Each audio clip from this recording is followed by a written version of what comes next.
Здравствуйте, меня зовут Борис Алексей, я врач-невролог, и в этом ролике я хотел бы рассказать о таком явлении, как храп. Храп, согласно статистике, встречается достаточно часто в общей популяции. Это около 15% всех людей. Среди мужчин данный показатель чуть выше, среди людей, страдающих ожирением, данный показатель может достигать даже 50%. Причин храпа достаточно много. Одна из самых важных причин храпа – это ожирение и сопутствующий ему синдром обструктивного апноэ сна. Также причинами храпа могут являться воспалительные процессы со стороны лор-органов, различная эндокринная патология. Но прежде всего стоит отметить, что храп развивается как симптом расслабления гладкой мускулатуры гортани и глотки, и к нему приводит чаще всего ожирение со стороны шеи или патология лор-органов. И это главные ведущие причины храпа. Эндокринная патология, какие-то другие состояния приводят к храпу гораздо реже. Диагностика храпа заключается в оценке состояния насыщения кислорода кровью во время ночного сна. И золотым стандартом диагностики является такое исследование, как полисомнография, которое исследует сердечную деятельность, исследует биоэлектрическую активность головного мозга, потому что во время сна должен быть глубокий сон. Храп же приводит к такому мини-пробуждению и недостаточности глубины сна. Также исследуется насыщение кислородом крови, исследуются различные двигательные потенциалы со стороны мышц шеи, со стороны мышц конечностей, исследуется окулограмма, то есть как ведут себя глазные яблоки во время ночного сна. Но данное исследование, оно достаточно дорогостоящее, не всегда входит в программу госгарантий и доступно не всем. Более простые исследования – это заполнение различных опросников, это оценка своего самочувствия в дневное время, то есть наличие сонливости в дневное время, легкость засыпания в дневное время. Если человек засыпает легко и просто в дневное время, в любых даже неудобных условиях, это тоже признак патологического храпа. Ну а один из самых простых методов диагностики того, опасен ли храп для вас, это пульсоксиметрия. Пульсоксиметрия представляет собой исследование, при котором одевается на палец датчик, и данный датчик оценивает количество кислорода в крови во время сна. Если показатель снижается ниже 90%, это уже такой грозный патологический симптом. И если количество времени с насыщением кислородом крови меньше 90% достаточно много, то это указание на то, что у вас есть синдром обструктивного апноэ сна, есть храп, который патологический, который может влиять на организм человека. Под влиянием храпа, под влиянием синдрома обструктивного апноэ сна усугубляется ожирение за счет различных биохимических реакций, которые развиваются во время храпа, во время вот этих остановок дыхания, во время мини-пробуждений, во время сна. И более подробно данную физиологическую, скажем так, составляющую храпа вы можете прочитать по ссылкам, находящимся в описании к данному видео. Для вас же я хочу упростить задачу и оценить, опасен ли храп, может ли он приводить к каким-то последствиям или он физиологичен, можно, ответив на несколько простых вопросов. Первый вопрос. Есть ли у вас ожирение? Превышает ли ваш индекс массы тела 30? Второй вопрос. Как часто вы храпите? Сколько раз за ночь вы храпите? Здесь может помочь человек, который находится с вами в одной комнате во время ночного сна. И такой примерной оценкой является это 4-5 эпизодов храпа за ночь. Больше или меньше у вас? Чувствуете ли вы дневную сонливость, утомляемость и недостаточность ночного сна? Имеется ли у вас какие-либо сердечно-сосудистые заболевания? Имеется ли у вас сахарный диабет? Имеется ли у вас осторожность в плане наследственности по сердечно-сосудистым заболеваниям? Если на большинство вопросов вы ответили «да», то у вас есть риск синдрома обструктивного апноэ сна, и вам надо заняться уже дополнительной диагностикой и, соответственно, лечением данного состояния.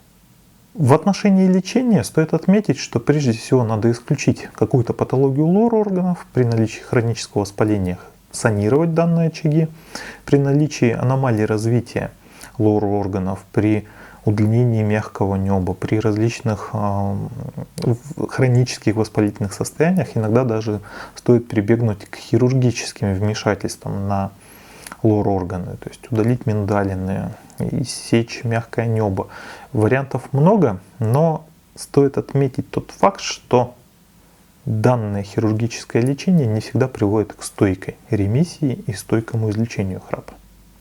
Если у вас есть ожирение, стоит снижать индекс массы тела до значений 25-27, потому что даже снижение на 5 кг веса приводит к тому, что храп становится реже, становится менее опасным и уменьшается риск внезапной сердечной смерти.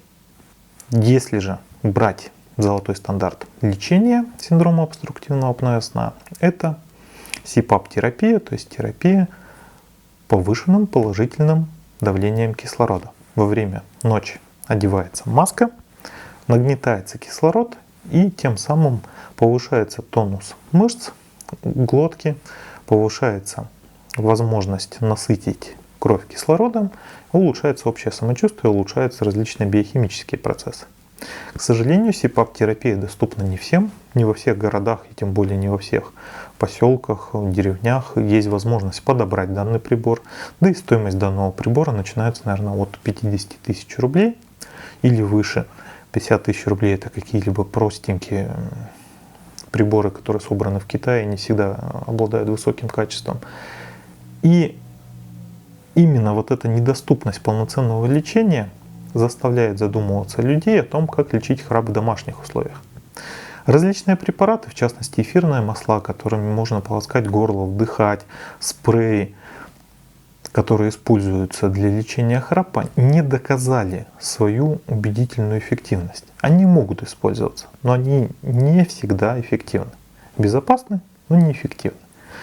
И улучшение при использовании данных средств обычно не превышает 15-20%, то есть сокращается храп на 20%, насыщаемость кислорода крови увеличивается на 15-20% по времени. И не всегда этого достаточно. Но есть возможность всегда бороться с храпом в домашних условиях. Есть несколько простых советов. Первый совет — не спать на спине, потому что во время сна на спине формируются наиудобнейшие условия для развития храпа.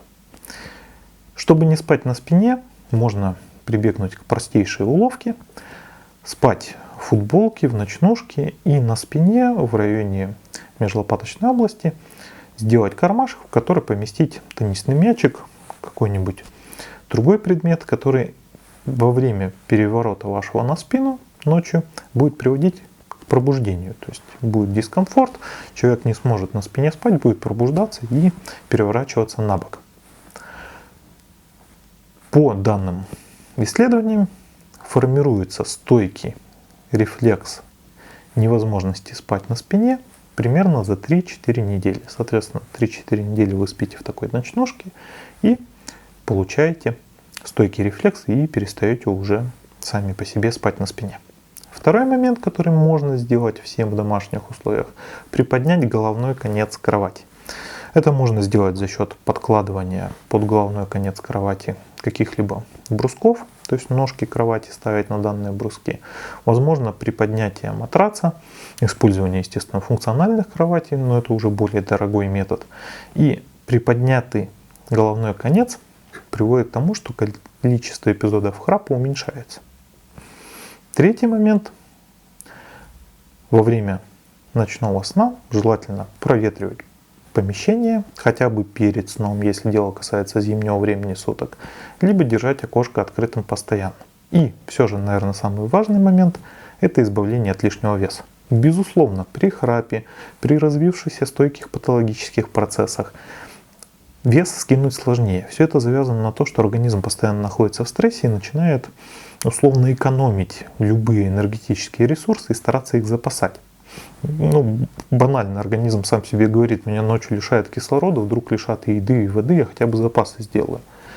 Но все же, если снизить количество потребления и увеличить расход энергии, вы волей-неволей будете худеть. Поэтому используем комплекс мер, высчитываем колораж пищи, В среднем для похудения необходимо полкилокалорий на килограмм веса в час. Ну, то есть человеку с массой 100 килограмм за сутки, чтобы гарантированно худеть, надо использовать примерно 1200-1300 килокалорий за сутки. Это будет гарантированное похудение. Экстремальное похудение с снижением колоража пищи ниже 500 килокалорий я никому не рекомендую. Ну и второй момент — это занятие любой физической активностью. В идеале это какая-то кардионагрузка, то есть длительная ходьба, танцы, занятия полноценным фитнесом, йогой, но не всегда это возможно, и поэтому даже любая минимальная какая-то активность, она будет приводить к улучшению состояния. Немалую роль стоит отдать и специальной лечебной гимнастике. О ней я, наверное, сниму в будущем отдельный ролик, но здесь гимнастика прежде всего важна дыхательная, которая будет улучшать функцию дыхания, будет улучшать тонус мышц глотки. И здесь, скажем так, стоит задуматься о том, что прибегнуть к гимнастике и использовать ее ежедневно. Ну, и также имеются некоторые мелкие советы. То есть это следить за влажностью в комнате, не использовать ночнушку с тугим воротником, не одевать какие-то цепочки на шею, которые могут препятствовать дыханию, не использовать седативные средства, алкоголь в ночное время, не использовать миорелаксанты в ночное время. Потому что все эти препараты, употребление этих веществ приводит к тому, что мышцы глотки расслабляются и развивается храп. Безусловно, стоит следить за состоянием лор-органов, заниматься полосканием горла, заниматься санацией хронических очагов инфекции. Но это все мелкие моменты, а самый важный момент в лечении храпа – это борьба с ожирением. Я надеюсь, моя информация была интересна и полезна для вас, несмотря на ее некоторую сумбурность и неструктурированность. Повторюсь, что более подробно какие-то нюансы вы можете прочитать в статьях по ссылкам в описании к данному видео. Спасибо большое за просмотр. Выставляйте мне оценки, нравится, не нравится, чтобы я понимал, куда мне двигаться дальше. Подписывайтесь на мой канал, если еще не подписаны, при помощи красненькой кнопочки «Подписаться». Жмите на колокольчик, чтобы получать уведомления о выходе новых видео, если вы еще не нажали на них. Спасибо большое за внимание и до новых встреч!